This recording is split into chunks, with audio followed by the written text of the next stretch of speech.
Hi mga ka-low carb! Sino ba naman kasi ang hindi tatanggi sa pizza lalo na kung favorite toppings mo yung nakalagay, diba? At dahil naka-low carb tayo, gagawa natin ito ng low carb version. May secret ako sa iyo, Mars. Mas masarap ito kesa yung nasa fast food at sobrang healthy pa. Kaya let's start. Sa large bowl, lagay tayo ng 1 egg. Next is yung slices ng mozzarella cheese. Lagay natin yung steamed broccoli, niluto natin yan sa microwave. Later, sabihin ko kung paano ginawa. 1 teaspoon of garlic powder, 1 teaspoon of ground black pepper, add tayo ng basil leaves. Okay lang naman kahit wag na kayo maglagay. Optional lang naman to. Make sure na mag-add kayo ng Italian seasoning para mas sumarap pa siya. Nag-add pa kami dito ng pinch of salt. After nyan, imimix lang natin ng mabuti hanggang mag-incorporate lahat ng ingredients. Gamit kayo ng spoon or spatula or pwede naman yung kamay nyo basta malinis lang. By the way, yung asawa ko pala yung nagpre-prepare dito. Ako kasi nagprepared na ng mga ingredients. Syempre, kailangan 50-50 yung gagawin. Hindi ko na isama yung video ng broccoli kung paano ko ginawa. Na-delete ko kasi yung video so sasabihin ko na lang. Hugasan muna yung broccoli with baking soda para maalis yung mga nakadikit na insekto. 1 head ng broccoli lang pala ginamit namin dito. After mahugasan yung broccoli, hiwain to ng maliliit para magkasya sa food processor. Kung wala naman kayong food processor, you can also use blender naman. At kung wala pa din, Mars, pwedeng gumamit ng pang-grater ng cheese. Parang ganyan. Food processor po yung ginamit ko dito. Pulse lang po yung gagawin natin. Huwag po didiinan yung pindot. Ipapulse lang natin hanggang mag-form siya ng rice. Tip lang, huwag masyadong i-overpulse para hindi magtubig yung broccoli, hindi siya maganda. By the way, mag-add po pala kayo dito ng parmesan cheese. Back ulit sa broccoli. After ma-blend ng broccoli, ilagay natin siya sa microwavable na lalagyan. Then microwave for about 4 minutes. After ma-microwave, ililipat natin siya sa cloth. Pwede kayong gumamit ng towel basta malinis or pwede naman lumang damit.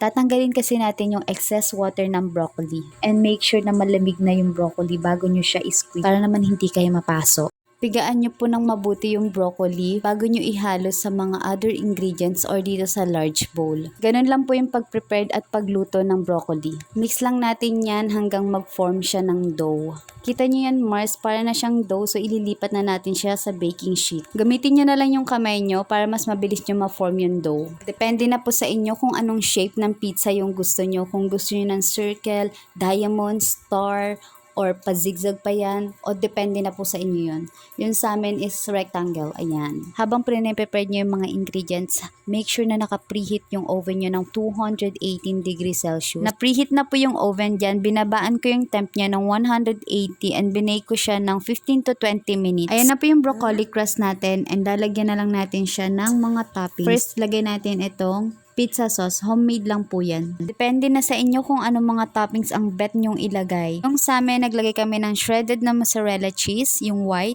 Special yung pizza namin kasi iba-ibang toppings ang nilagay namin. Una, yung bacon and ham. Next toppings, tomatoes na may white onion, green bell pepper na may mushroom, and olive oil, black olive oil. Yung pangatlo naman, ham, green bell pepper, black olives, and mushroom. Kung gusto niyo ng cheesy pizza, why not, diba? Add lang kayo ng maraming cheese. Bake lang ulit at 180 for 20 minutes.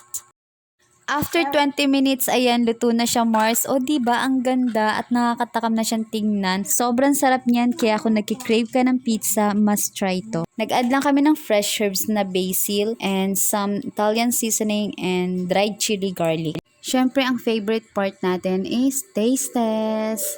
O, diba, meron pa akong ano sa ilong.